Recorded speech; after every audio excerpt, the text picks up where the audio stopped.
to Creative Questions in 2025. I hope you all are doing well with the beginning of this year. We are here with you this week with another awesome episode. This week, our guest is Nakita Pope.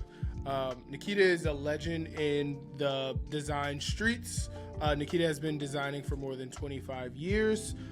She is the chief chick and principal brand strategist of Branding Chicks, a boutique branding agency in Atlanta, Georgia, with clients all over the United States. Branding Chicks specializes in brand strategy, development, consulting, and management of femme-owned businesses and femme-focused brands. In this episode, me and Nakita talk about doing it scared. We talk about starting your own business with very little runway. And we also talk about what it's like being a Black woman in the design game. Again, this is a very insightful, good-spirited episode. I hope you guys really enjoy it. And here is Nakita. How are you doing this morning, Nakita? I'm well. How about you? I am doing good. Got up, got some breakfast, took my shower, did my meditation. I'm feeling good today. That's a great I don't know how you start your morning. That's a great start today. I had some breakfast too. I took some time to just kind of reflect and, take some deep breaths. Did a little bit of work and then centered myself for this. So I'm good. Nice. Yeah. I've been working on, I have a terrible time with sticking to a schedule. Mm-hmm. So I've really been working on leaving my work day with planning my next day and starting my work day with jumping right into what that schedule looks like. Yeah. And it has been helping. I feel like I'm on it the past couple days. So it makes a difference. I don't know. That's just the life of a freelancer is just all these different things you got to kind of figure out. So. It's true. Because you don't have anybody else telling you when to do what or how to start your day or end your day or any of that. So you have to figure out what works for you and be consistent. 100%. Yeah. So yeah, I had a couple friends pass your name around. I think it was Eric Torres, who is an illustrator down here. He's like, you got to talk to Nakita. She is really dope. She's a people first person. So I was like, okay, let's do it. That makes me happy. Yeah, he shouted you out. I had a one-on-one chat with him, and that's what he brought up. So I wanted to get you on as soon as possible. Yeah, thank you for having me. Yeah, no problem. The way this is going to work, I'll just jump right into the questions. Okay. And then the way I have the questions set up, it should kind of open everything up about kind of who you are. Okay. So I'm going to start off with, this is my first question. Okay. What advice would you give to a younger you?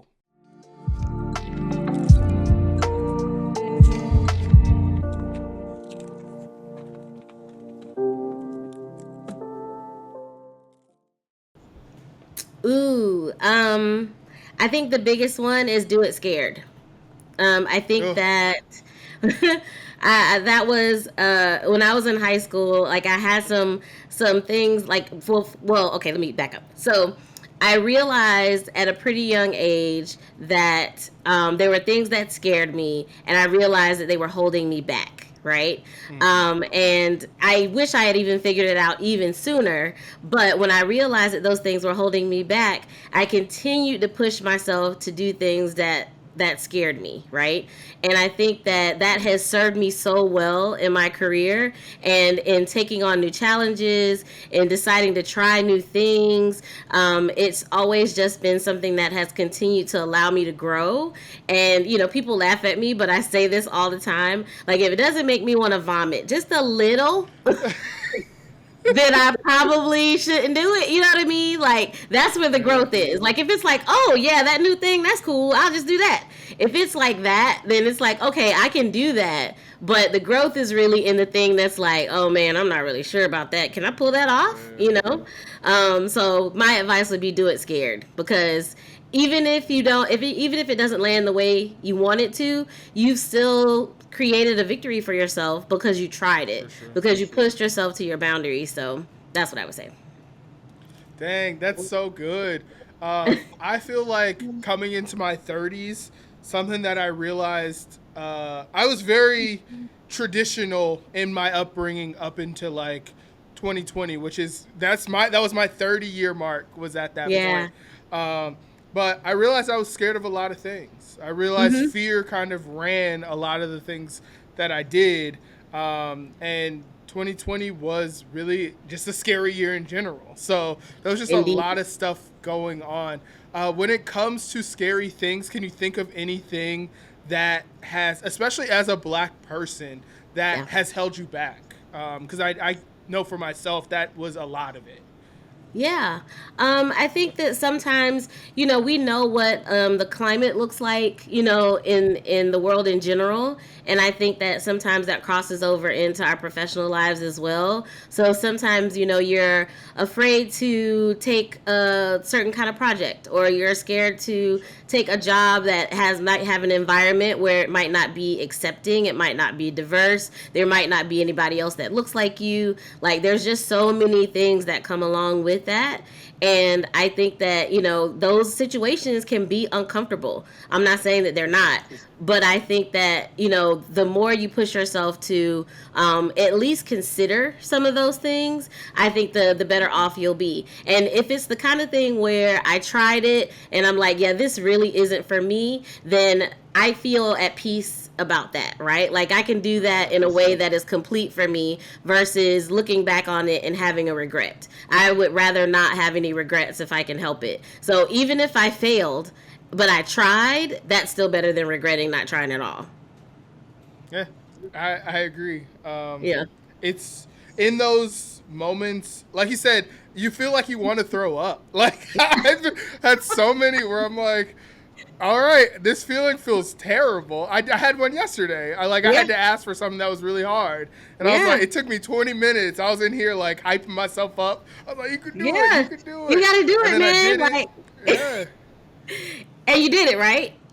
I did. I did not shy away. I've been trying to really go for it. Like it's Yeah. in, like you said, in going for it is the growth. If you don't, Absolutely. what are you doing? Like, and when you don't, and you come up on that feeling, and you don't do it, you think about it. I know for me, it sits with me, and I'm like, oh, I didn't do that thing. And Yeah. sometimes the longer I don't do the thing, the less likely it's gonna happen. Like it's It, just not gonna happen at all. it's true, and that's where the regret comes in, right? And I don't want that. I Yeah. feel like that feeling is worse than the I'm gonna vomit feeling. So if Yeah. it's a lesser of the evils, then that's where we are. And I mean, so many of us are amazing, like amazing people, amazing at what we do. And sometimes those thoughts creep in, like, man, I don't know if I can do this. I don't know if I'm good For enough. sure. That's natural, but at the same time, we have to challenge ourselves to like give ourselves that pep talk and gear ourselves up when the time comes. And if that doesn't work, have people on your squad that you can call and be like, I don't know, man. And they'll be like, are you tripping? Like, Yeah, nah, yeah. man, you got this. I have no concerns about whether you got this or not. You need those people on your team. So, yeah. Yeah. I think that's one big thing that, like, going into the next year that I want to make sure I'm doing more of and doing more of that for people. Like, being that cheerleader, Yeah. it's just a lot of this stuff is so lonely. I think one thing that we learned Mhm. in this year has been how lonely and separated people are and how, Yeah. like, worried about themselves people are. And I just think that comes from we're still healing the traumas. I bring up 2020. We're still healing the traumas of 2020 4 years later. And what that action is going to actually be is like you reaching out to your neighbor and you asking for help to show people like how they can also ask for help themselves. Um, Yes. I was watching a YouTube video. I think it was Simon Sinek and Trevor Noah, and they were Hmm. talking about the fact that like you as a person think you tell people, yeah, when you need help, ask me. But a lot Hmm. of people don't know what help truly could look like. So True. in order for them to feel like they can trust you, you actually have to ask them for help first, Yes. which and it blew my mind. I was like, that Yeah. is such a vulnerable thing to have. Like, you basically have to lower yourself to be Yeah. able to have other people look at you like you can be trusted. And I'm like, Yeah. Dang. And honestly, I would even challenge that language. Like when you talk Yeah. about like it's not even really lowering yourself. Like I Yeah. think the most powerful place you can be in is to be vulnerable. Right? Dang. Because it takes so much bravery and so much strength to do that. And that's why most people don't do it, right? True. So if you find yourself in a vulnerable place, like that's probably the bravest you're going to be because you Dang. stepped out there, you put yourself on the line, and not everybody will do that, not everybody can do that. And I have so much respect for anybody who comes to me in a vulnerable place, who holds space for me while I'm being vulnerable. Like, that's a kind of intimacy that you can create almost immediately, right? Yeah. Like, I can meet a stranger, and if I have a vulnerable moment with them, then I feel like we're already connected. Like, it doesn't have to be like, oh, well, we need to, meet each other and we need to be friends for a long time or any of that. Sometimes you can create that, just by being authentic and being vulnerable in that moment. And like you said, when people see that and they feel that and they know it's like authentic, then they're more willing to be that person with you too. And like you never know, that could be an immediate connection.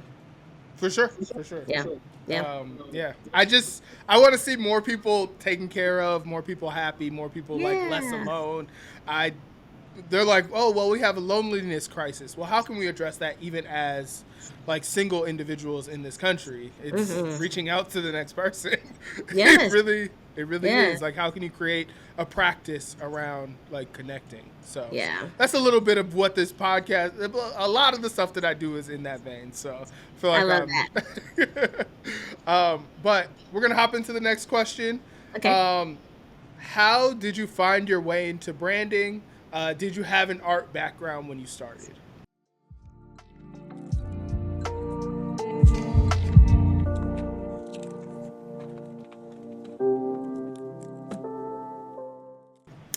Yes. So I started drawing and painting and all the creative things in high school. And I was about 5 seconds from being an architecture major. I knew I wanted a creative career. Um, and so that was what I found first as I was looking. But then I discovered graphic design right before I graduated from high school. And so I was like, this kind of checks all the boxes for me because I'm a very analytical person, but also a creative person. So for me, what I learned about design, I'm like, that sounds like my thing. So let me give that a try. And now in hindsight, I'm so glad I didn't go for architecture because I still love architecture, but math is not my thing. So it would have been a problem. So I think after I majored in design, and then I at Hampton University, and then I went to the Portfolio Center, which is now Miami Ad School here in Atlanta, also for design. And so after working in the industry for a little while, probably about 5 or 6 years, probably more, probably about 6 or 8 years. I had done a little bit of everything. Like I had worked in marketing agencies, design firms. I had worked in-house. I had done a bunch of things. And when I got my in-house creative director job, I realized just how much I enjoyed going really deep with the brand and not necessarily like doing a campaign or, something for a specific event and that kind of thing. And I still love that stuff, but I enjoy being able to like really dig deep and, and broaden the scope of what that brand looks like and what it feels like and what it sounds like. And I just fell in love with it. And it kind of, it fulfilled all those things that in my little creative heart enjoyed. I got to solve problems. I got to, create language as well as visuals. And so I just kind of fell in love with it there. And so once I left there was when I started branding chicks. And I knew that's how I wanted to kind of shift my focus a little bit. Okay, got you. How long have you been doing branding chicks? And that's been more of like a freelance endeavor, right? Like you go and get your own clients and everything. Yes, about 13 years. It's kind of crazy. Oh, wow. Yeah. Wow, that's Yeah. really dope. Yeah. I come from a less traditional route. I Yeah. went to college to be an engineer. So you talk about architecture, and I'm like, Yeah. I went to school with some people who did that, and I love, like you said, the the creative, but mixed with the analytical and the questioning and the problem solving. I think branding lends well to a person who has a brain like that. I'm very like, all your education and like all the experience that you have is like fascinating to me. Cause like for me, I just was like, okay, YouTube, let's hit it up. Let's see what I can find. There's so much that comes along with that too. You know what I mean? Yeah. I think it really is a balance. Like some of the best designers I know are self-taught. You know what I mean? Yeah. And I think that, it doesn't matter how you get there. It's just about, one, how bad you want it, how much you love it, and how much you're willing to like push it. You know what I mean? Yep. How are you going to get there? What is the, even now, like people are like, well, is there even a space for me in the creative industry anymore? And it's like, I mean, maybe not today, but maybe you got to withstand until tomorrow. Like you just don't know, but you do have to weather the storm if you want to be there. Yeah. Which again, I feel like it's that gut. Like you got to have that, be able to like have a gut that wants to be there and like can handle that and can handle that risk. And be willing to create a space for yourself too, because I think more than ever before, I've been in this industry for 25 years. More than ever before, you can create a space for yourself. Like, so if you don't see something that's out there that's like, man, that doesn't really fit me, this doesn't really fit me, that doesn't really fit me, figure out what does and make that space for yourself, because now you can really do that. Like, there's nothing holding you back. So, I encourage people all the time, like, if you don't see it and you feel like it should be there, make a lane. 100%. Yeah. What was it like starting 13 years ago? Like, what was that, especially being a person of color, starting something like your own venture? What did that feel like, especially like financially? Like, how did you handle like those beginning moments? Oh man, I didn't know what I was doing. I was gonna be honest. Yeah. I had been at my job for a while. I knew it was time to move on, so I had been looking for a job for like 2 years. Okay. And I could not find a job that was a good fit. It was just the job market was terrible, and I got to a place where I was just like, I just can't stay here anymore. I'm stagnant. I need to move. And so I decided to start my own thing. And I'm like, I always had freelance clients. Like, even when I had full-time jobs, even though it wasn't like a whole lot of freelance clients, I definitely had them. It helped keep my creative juices flowing. It brought in a little extra money. It allowed me to do stuff to round out my portfolio. So those projects were fun for me. So I had a little experience of like managing clients and that kind of stuff. But really it was just kind of, out of necessity. Like, it's time for me to go. I can't stay here any longer for myself. I can't stay here any longer. And I'm just going to go for it. So I gave my job a long notice and was like, I'll be here for another month and a half, 2 months, I think is what I told them. I took my 401k, the little bit that was in there, and cashed that out. And was like, okay, I'm over there counting, like, okay, I got 3 more checks. All right, let me see how long I can live off of that. All right, I think I had 3 months to get my life together. Dang. I had 3 months to get my life together. So I don't know if I recommend doing it that way, but I didn't have time to second guess it, to hem and haw, like none of that. It was just like, okay, let's go. So I reached out to the people that I worked with before and let them know I was more available. I signed up for one of the creative placement agencies so I could get some contract work in the meantime when things came up. And then I just hustled. Like, I hustled really hard. Like, I went to business networking events, happy hours, all that stuff. I would drag my friend along with me so I wouldn't be by myself and just literally meet people. And it was rough there for a time, and it got rough again later. So it definitely hasn't been smooth sailing. I didn't have any investors. I didn't have a business loan. I didn't have any of that stuff. I just kind of took a leap off the ledge, and luckily, I landed safely eventually. But it was kind of crazy there for a while. So to be transparent, that's like, I just started freelancing a year and a half ago. Yeah. So I'm kind of in that, like, it is the hard part. Like it is, you see some of the bottom that you never expected to see. Yep. Things are a little bit harder to come by. Yeah. But like, I don't know. I feel like the exposure has taken away some of the anxiety that I had even being up higher. Like it's so true. weird. It is. And like, you know, it makes you so much stronger. Like, you know, I've been through everything you can everything you can go through. I've been through it. Like I had to make those hard decisions. I had to give up my house. I gave up my dog because I'm like, well, I'm at a crossroads. So either I keep these things and give up my business, or if I really think I can make this work, then I'm going to have to make some sacrifices, right?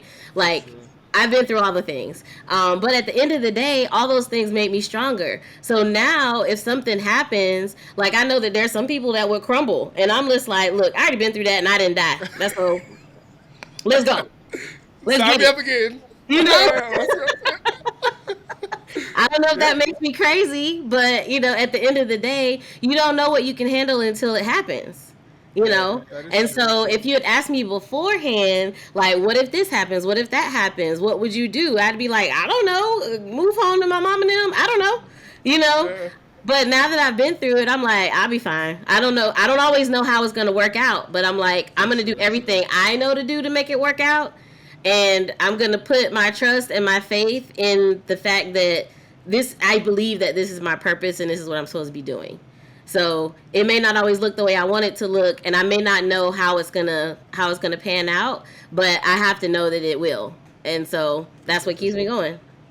Yeah, I love that. Yeah. That's same. It's like me and my wife want a certain lifestyle, and it's like at some point, like she had already had this in her mind, and she kind of came to me and she's like, if we want this is what we have to do. Like we can't go, like when it gets hard, run back to jobs. You're just the lift for life is not going to be there. We're going to have to figure this out if we want to lift ourselves up out of anywhere. We're going to have to do it ourselves. It's true. I was just like, in 2020 when I lost my engineering job, I was like crying, but I said, we're gonna do it. But now I'm like, I have more like faith in the fact that like I feel like me and her are two of the smartest people on this planet. So I'm like, we'll figure it out. Exactly. We'll figure it out. And you know, the one thing I also try to get people to understand is that there's nothing wrong with having a full-time job. Entrepreneurship is not for everyone. Like, I totally get that. But also, a job doesn't mean security anymore.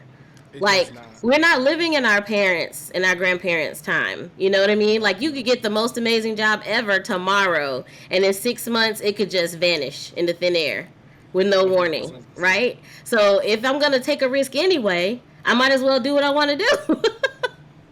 Choose your hard. That's what we always say. Which hard do you want? Because like I expected to be an engineer for like 40 years. I was like, I'm good. Like I'm gonna sit here. They gonna pay me. I wasn't even really. It's gonna be good. Working that hard. Like I'm saying, you know. So it just was not. Yeah, it's not security. It's not what it used to be. So. Yeah. Why not do at least what you care about? And that's another thing we were talking about, growth in the beginning. I think growth only happens in places where you care. If you don't care, you can't grow. It's just not going to happen. So engineering was always one of those things that I really wasn't that interested in. I would be in classes with a lot of people. I was an aerospace engineer, so they would be like naming all the planes and how they all worked. And I'm like, I just want to get to the finish line and make this money. Like, let me get out of here. That's what I'm trying to do. Like, and then I get the first job, and I'm like, this money is not even that good. Like, what am I doing? That's funny. You gotta be where you want to be. You gotta put that energy, and it doubles. People always talk about like, well, when you invest, you get the extra growth or whatever. But it's like, well, when you invest in the things you care about, you get extra growth from that also. Absolutely. And that's what gets you through when things get hard. You know, you have to love it. If you don't love it, you're going to give up. Yes. You're going to give up as soon as things get hard. Seriously. But if you love it, then, you know, that gives you even more like willpower, even more determination to keep going. 100%. Yeah. Okay, we're gonna hop into another question. Okay. I know you told me you love music, so I really want to ask this question. Um, I know this is a loaded question. We're gonna start there. It's Okay. pretty loaded. It But is. what is your favorite album of all time?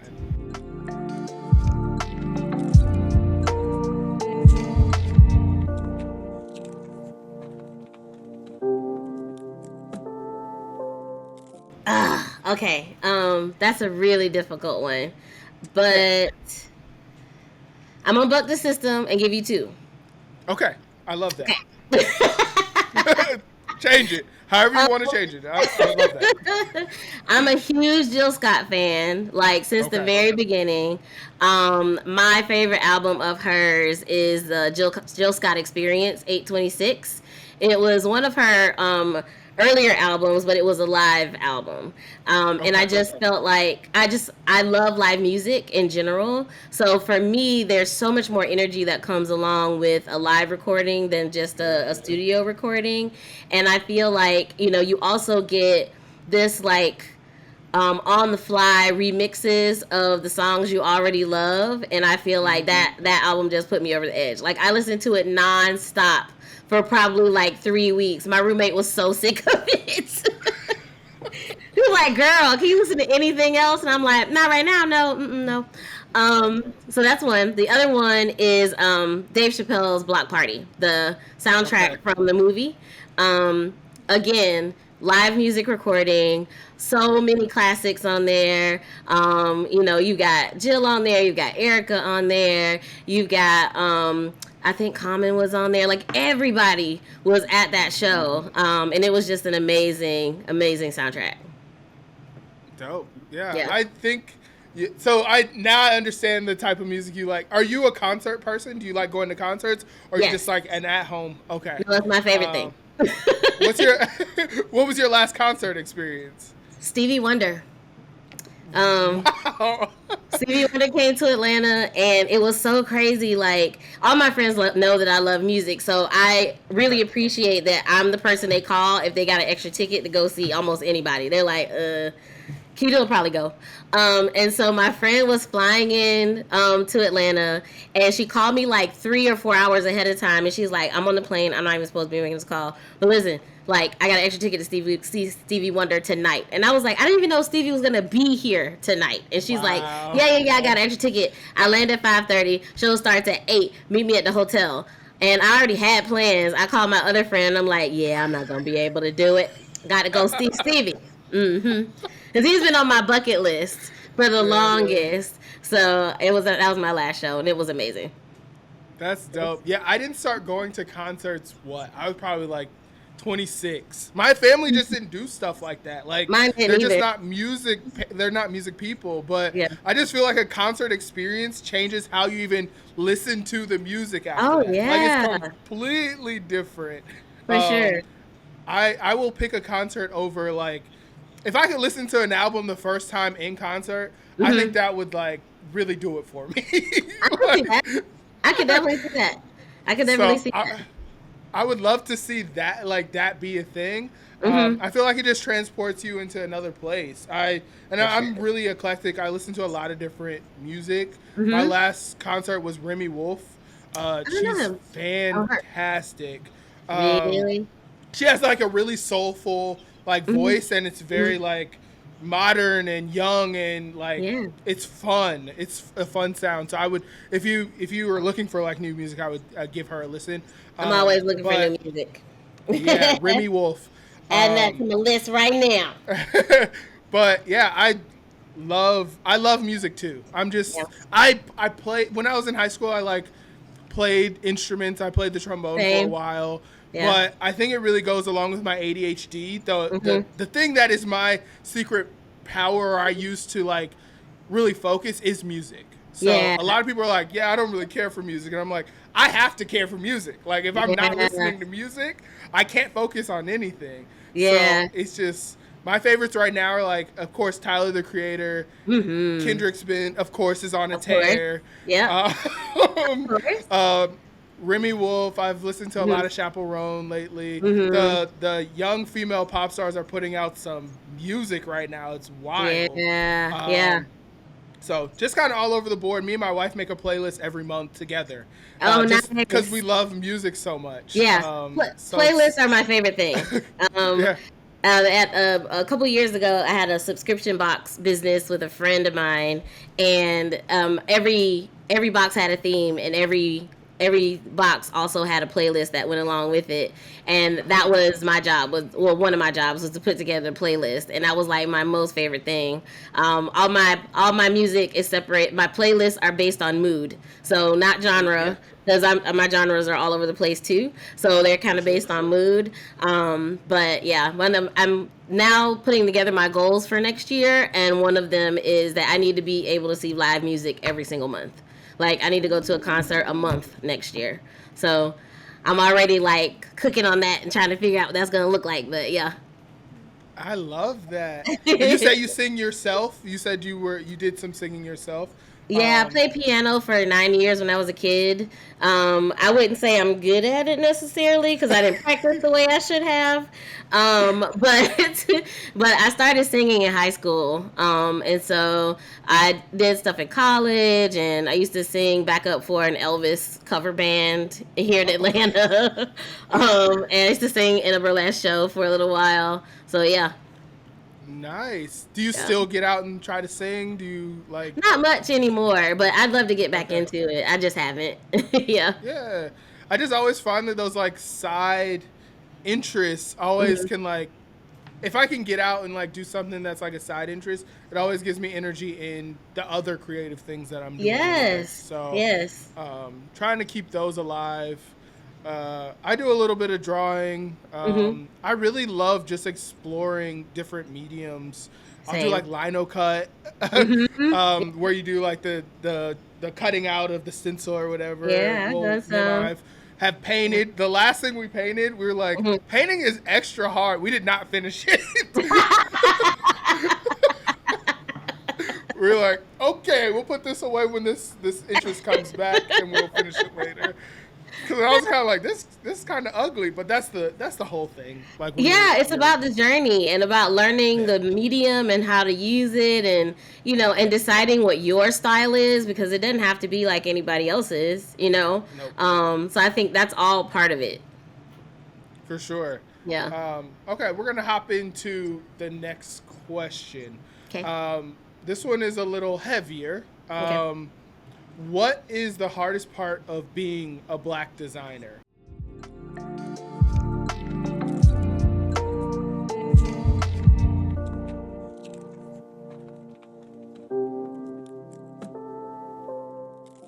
And then on top of that, you're also a woman in the design world. So maybe both of those things. I would say one is finding community. I talk to a lot of people that struggle with like, where are the rest of us? And I'm like, we're here. There's so many of us, right? But I don't think it's necessarily hard to find community. I think that you have to be committed to finding community, right? For sure. And that's something that's always been really important to me. Like, I joke and say that I collect people, but I kind of do. Like, I do the same thing. I collect people. I'm like, you cool, you're mine forever. I don't know what you think, but we friends now. That's it, right? I do the same thing. Yeah, and I seek people out. Like, if I see people that I think are doing amazing things, or I just really like their approach or the way that they think, I'll reach out. Sometimes it works out, sometimes it doesn't. But some of my most powerful relationships have been just like a DM or an email or asking someone to make an introduction for me because I just want to talk to them or whatever.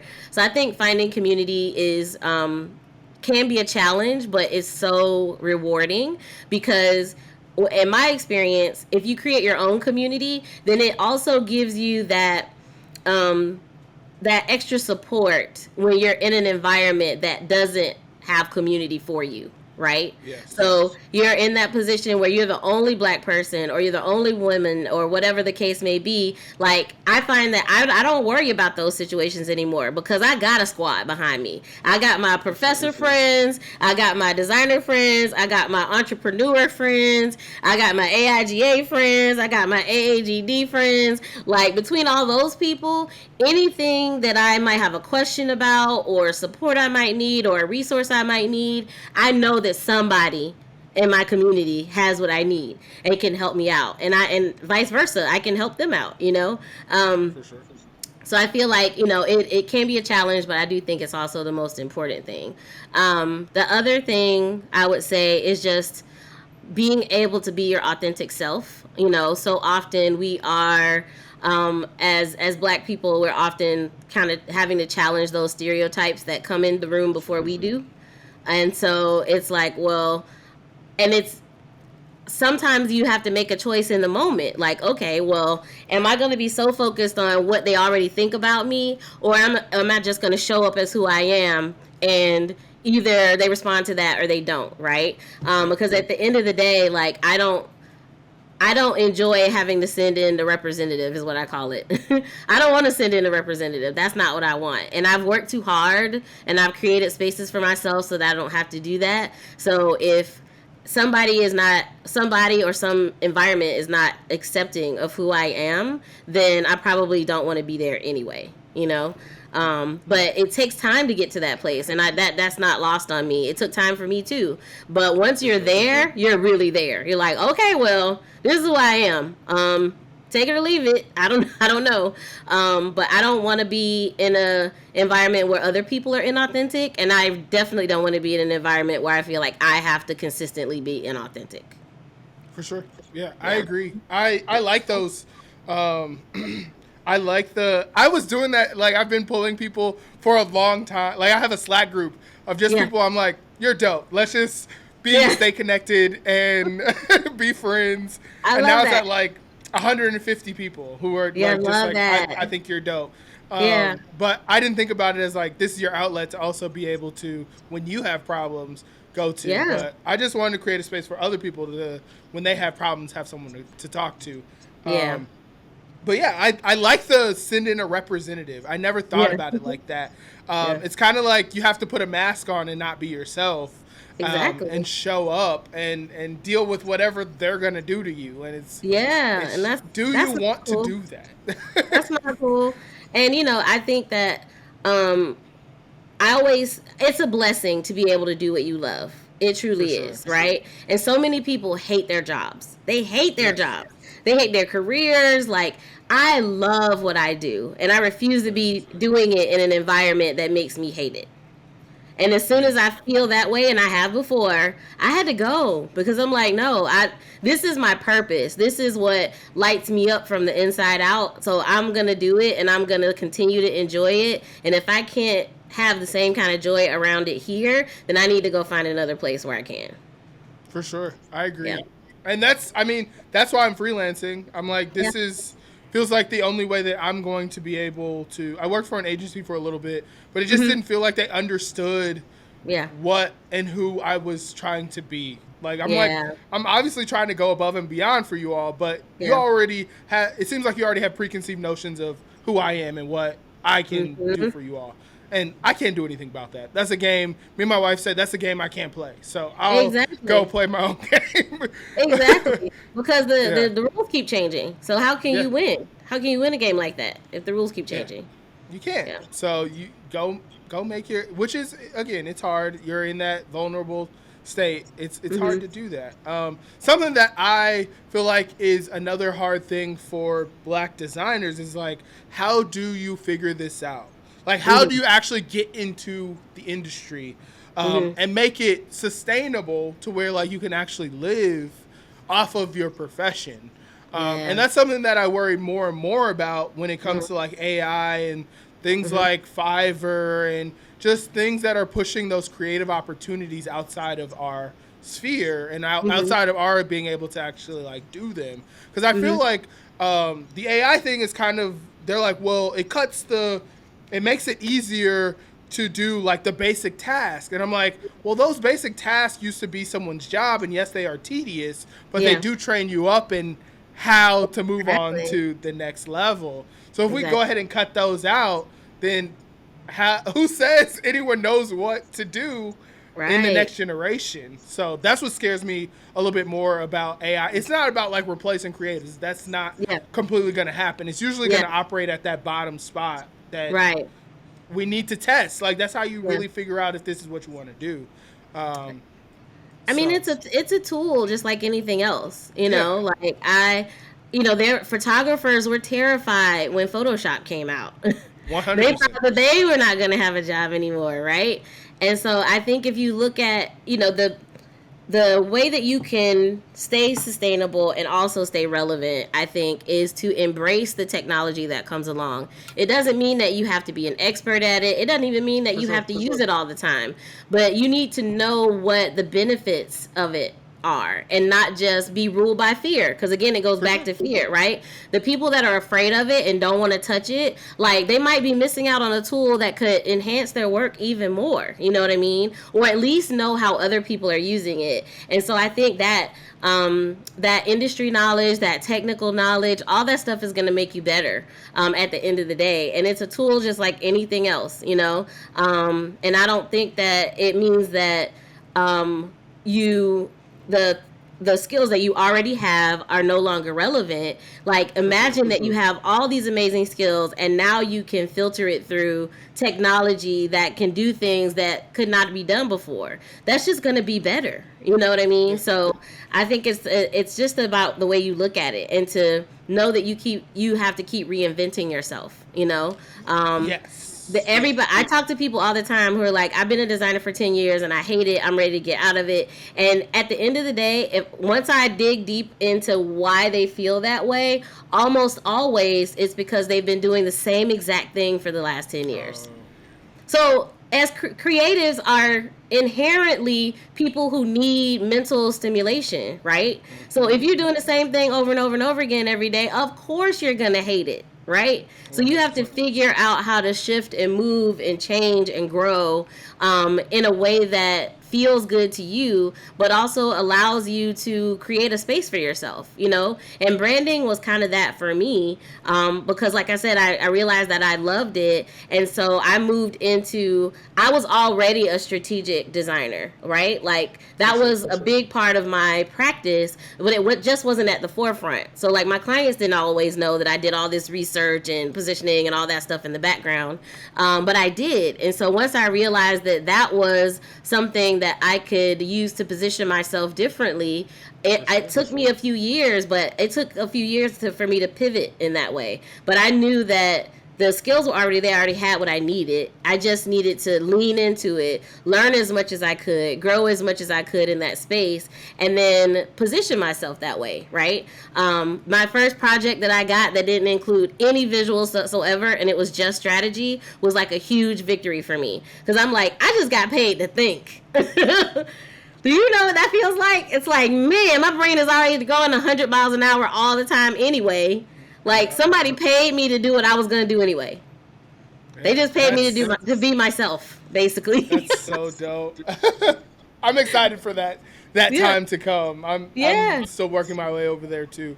But yeah, that is exciting. And that is a good point.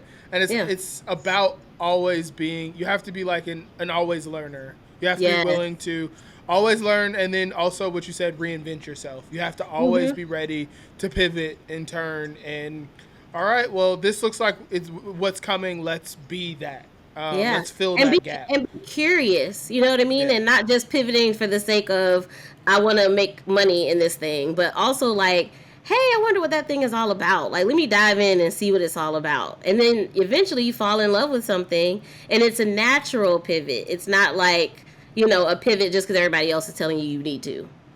For sure. Yeah. I love that. Since we're on branding, I wanted to ask you what currently is one of your favorite branding trends that is going on right now.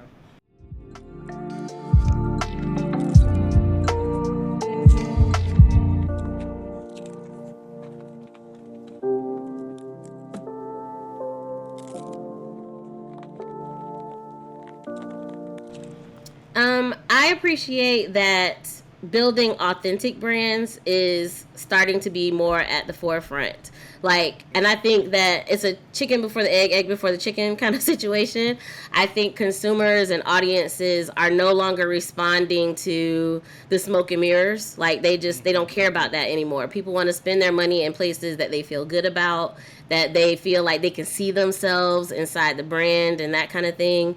So more and more brands, even the brands that are on the forefront of being authentic, were ahead of the curve, right? But now, even the ones that didn't really see it that way, they're not having a choice but to be authentic because they're losing market share, right and left if they don't, right? And they're understanding that, they have to be transparent. They have to, be honest about what it is that they're doing. If they are where they stand on certain issues are also a big thing. People back in the day, people always tried to separate the two. Like, no, this is business, and that's religion and politics and all that stuff never comes into play, and that's not the case anymore. People want to know where you stand, and if you don't say where you stand, they will assume that you're on the wrong side of history, 100%. And you've lost them.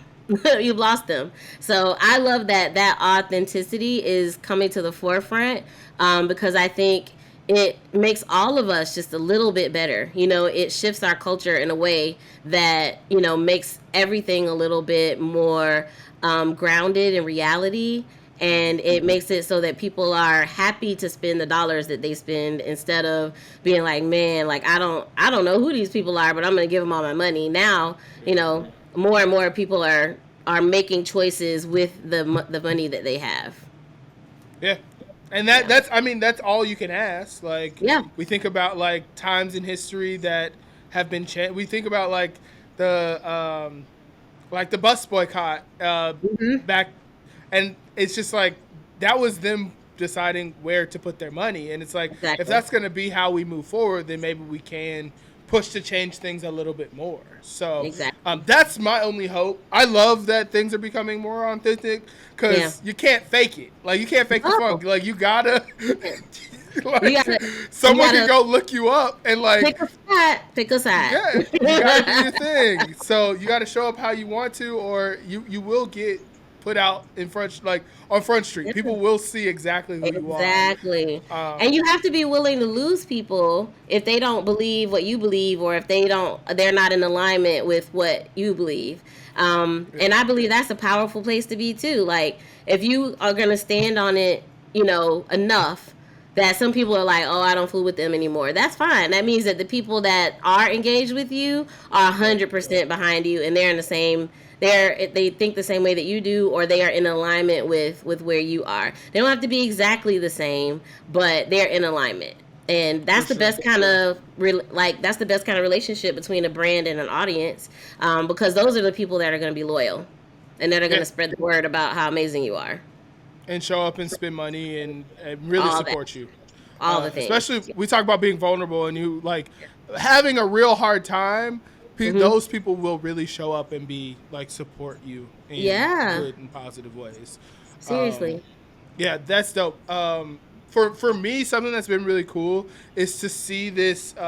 Before, I feel like brand used to be a little stiffer. It used to be more logo, more 2D. I'm really loving it move into more of movement, more motion. Yes.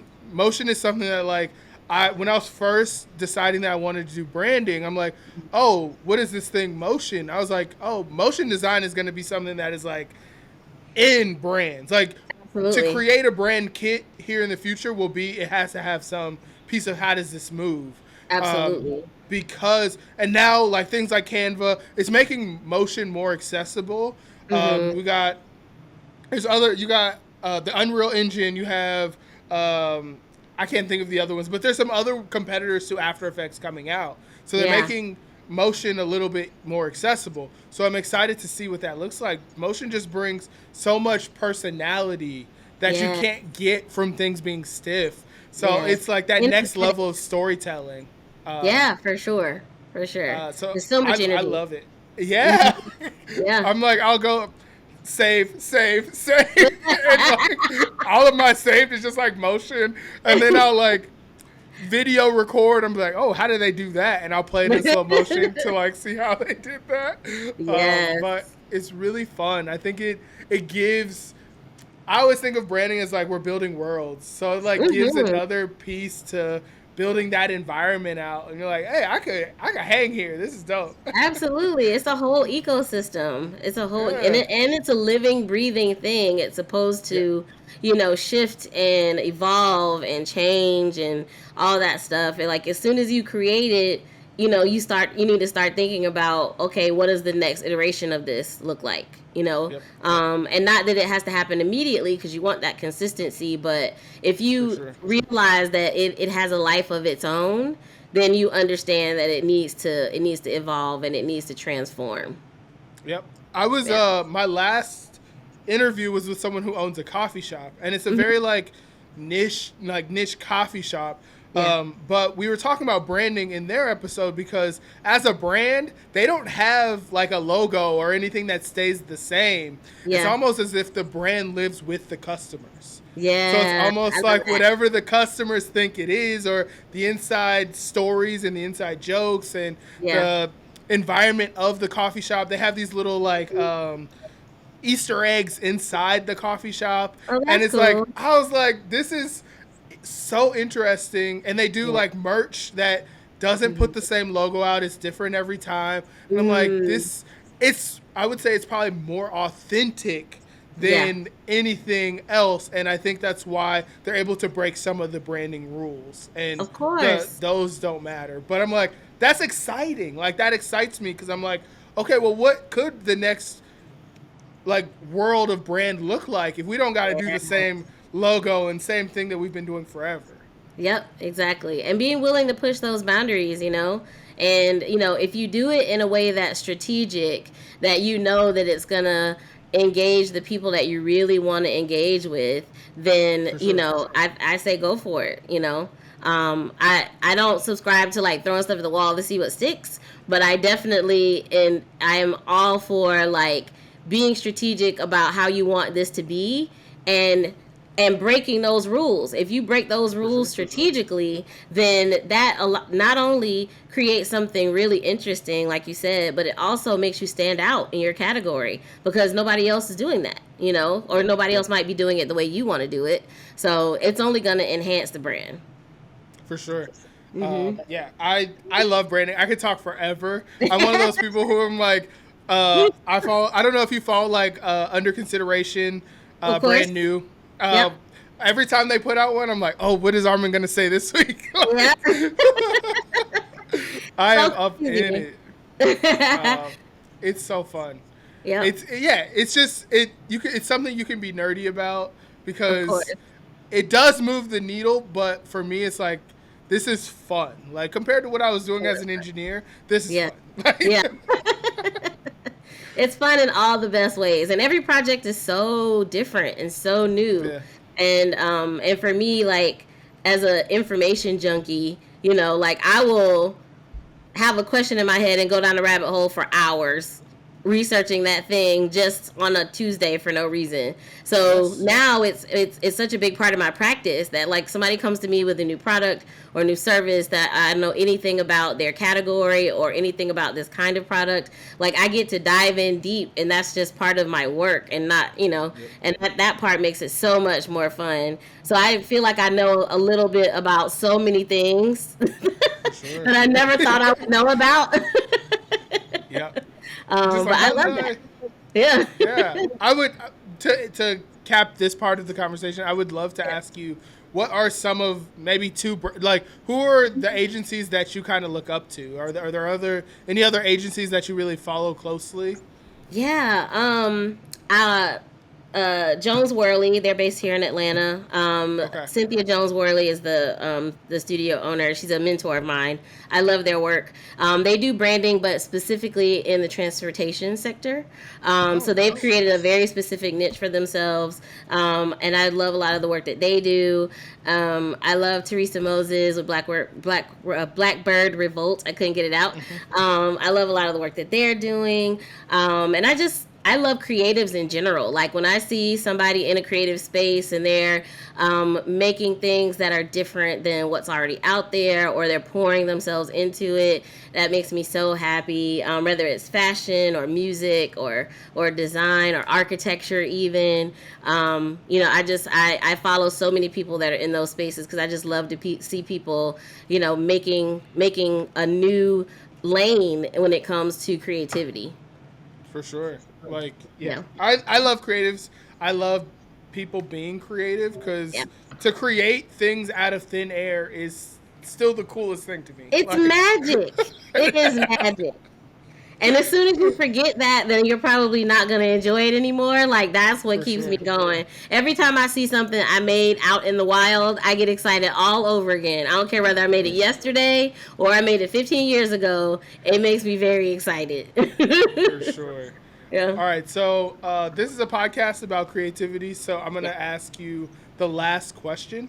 Okay. Again, this question is open. It's however you want to take it. Okay. What does creativity mean to you?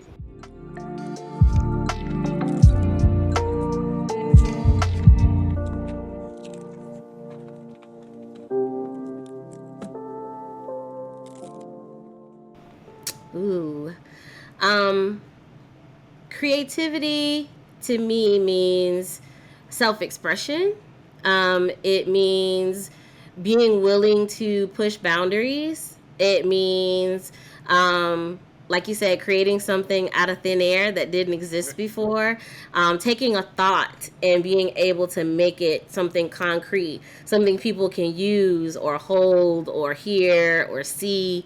It's creating culture. We create culture every day. The things that we make, 100 years from now, somebody is going to decide what our lives were like, what our lifestyles were like, based on the things that we used, the things that we advertise, the books that we read, the paintings that are out there, just like we do now. So, I look at it as creating culture, and that taps me into a much bigger purpose than just making beautiful things. Not that there's anything wrong with that either, but when I think about creating culture, like, that gets me fired up. Like, to me, that's the heart of creativity. Dang, that's cool. Yeah.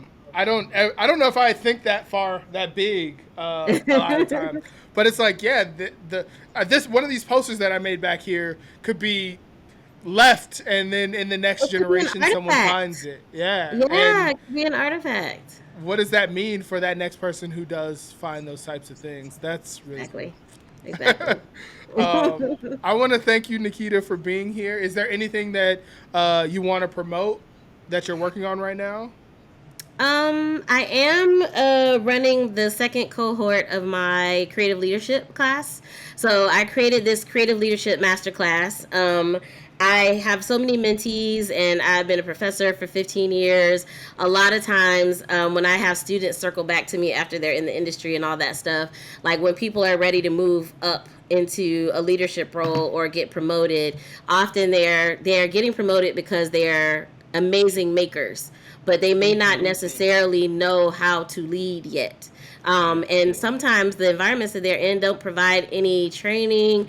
There's nothing to stand in the gap. And so people are dumped in the deep end, and now making is not the biggest part of their job. Leading is, and they don't necessarily have the tools to do that. So I kept hearing it so much, and I was like, I took my own advice. I said earlier, create your own thing if you see there's a need for it. So that's what I did. So I created a 3-month masterclass around creative leadership. And it's for anybody that's in a creative space that is either aspires to be in leadership someday or already in leadership. I did the first cohort in earlier this year. And so we had art directors, copywriters, designers, professors, freelancers.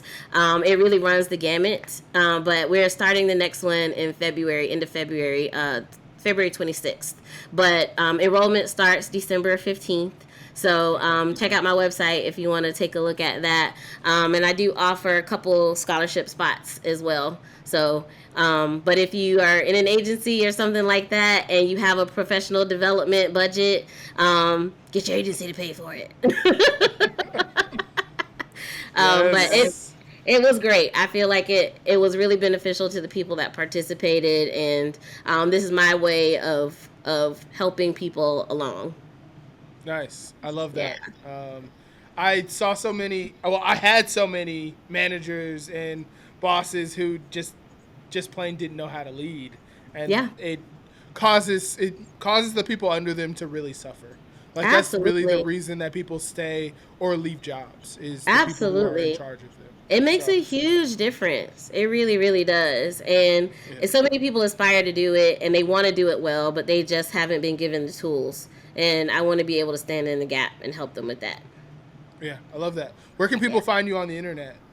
Brandingchicks.com, spelled exactly how it sounds. And you can find me on LinkedIn. All right, perfect. Thank you so much, Nikita, for sitting here and chatting with me this morning. Thank you I for really having I me. enjoyed this episode. You We'll too. definitely chat offline. So Absolutely. thank you. Thank you. Bye. Bye.